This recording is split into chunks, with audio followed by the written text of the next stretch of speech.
Well student, oscillation का बेटा numerical number 3 देखो।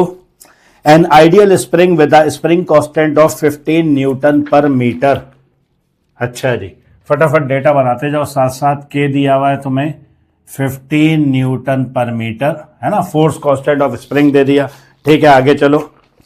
अच्छा जी, इज सस्पेंडेड वर्टिकली। अच्छा देखो, अब सिचुएशन बदल गई, इससे पहले हॉरिजॉन्टल था, अब जो है स्प्रिंग वर्टिकली हैंग हुआ हुआ। इससे क्या फर्क पड़ेगा देखते हैं आगे। आ बॉडी ऑफ मैस 0.6 किलोग्राम, एक बॉडी जिसका मैस उसने तुम्हें दिया हुआ है 0.60 किलोग्राम, ठीक है। एक बॉडी जिसका मैस 0.6 किलोग्राम है, is attach to the unstretch spring and release, है ना। इस स्प्रिंग के साथ जो वर्टिकल हैंग हुआ था, हमने एक 0.6 किलोग्राम के मैस को अटैच किया और रिलीज कर दिया, ठीक है जी। चाहता क्या है, what is the extension of the spring when the speed is maximum. Extension मालूम कीजिए जब स्पीड मैक्सिमम हो, तो इसका मतलब है आपको एक्स नॉट मालूम करना है, एम्पलीट्यूड मालूम करना है। सर यहां पे एक कंफ्यूजन है, आप तो कह रहे थे इससे पहले वाले दो न्यूमेरिकल में कि स्पीड मैक्सिमम मीन पोजीशन पे, इक्विलिब्रियम पोजीशन पे होती है, तो इक्विलिब्रियम पोजीशन पे तो डिस्प्लेसमेंट जीरो होना चाहिए। यही फर्क आता है बेटा, जब आप वर्टिकल किसी मैस को अटैच कर देते हैं स्प्रिंग के साथ, तो आप जो आपका इक्विलिब्रियम पोजीशन है ना, वो आपका शिफ्ट हो जाता है। मैं भी समझा देता हूं आगे। तो आपसे कह रहा है कि what is the extension of the spring when the speed is maximum, x not मालूम करना है, और आपसे कह रहा है what is the maximum speed, maximum speed भी मालूम करनी है।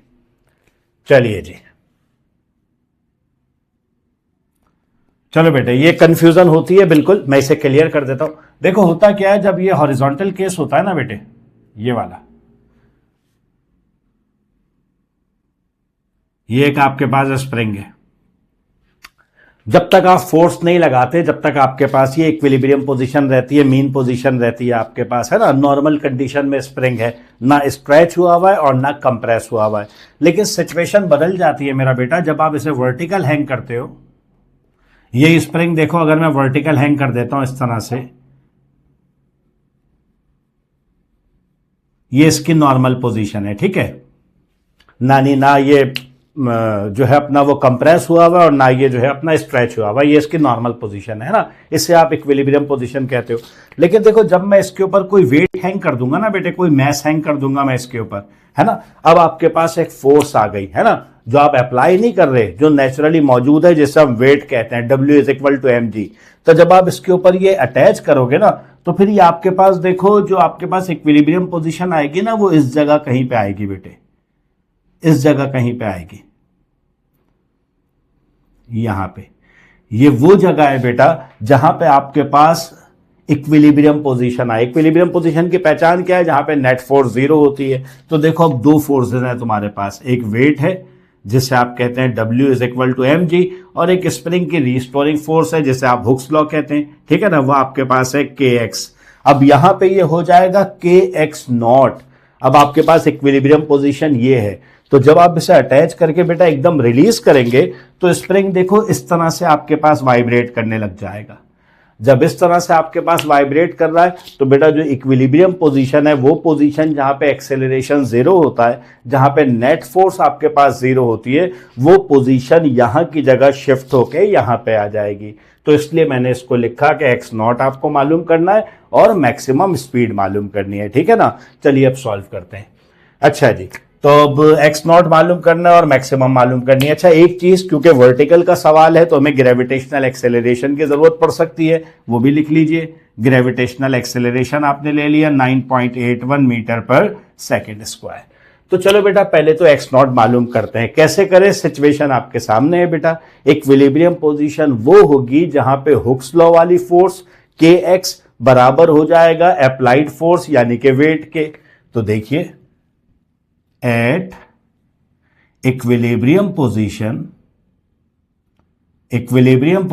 पे kx nought will be equal to mg, weight यानी कि mg, kx nought is equal to mg। अच्छा, आपको क्या चाहिए बेटा, आपको x नॉट चाहिए, तो x नॉट यहां लिख देते हैं, बहुत नीचे हो रहा है। तो x नॉट बेटा आपके पास बराबर हो जाएगा, k को उस तरफ ले जाइए, तो ये हो जाएगा बेटे mg/k। m आपको पता है बेटा, चले वैल्यू भी रख देते हैं। 0.6 मल्टीप्लाई बाय 9.81 डिवाइडेड बाय के की वैल्यू दी हुई है आपको 15। इन सब को आप कैलकुलेट करेंगे बेटा तो आपके पास x नॉट आ जाएगा 0.39 मीटर। ठीक है ना बेटे। वर्टिकल के अंदर फिर मेरा पॉइंट समझना, जो इक्विलिब्रियम पोजीशन है बेटा वो आपके पास एम्पलीट्यूड बन जाता है। आप x नॉट से भी जाहिर कर सकते हैं और आप इसे a से भी जाहिर कर सकते हैं। ठीक है ना। वर्टिकल में जब कोई मैस अटैच हो तो ये आपके पास a या x नॉट आ गया। अब आपको मालूम क्या करना है बेटा, मैक्सिमम स्पीड।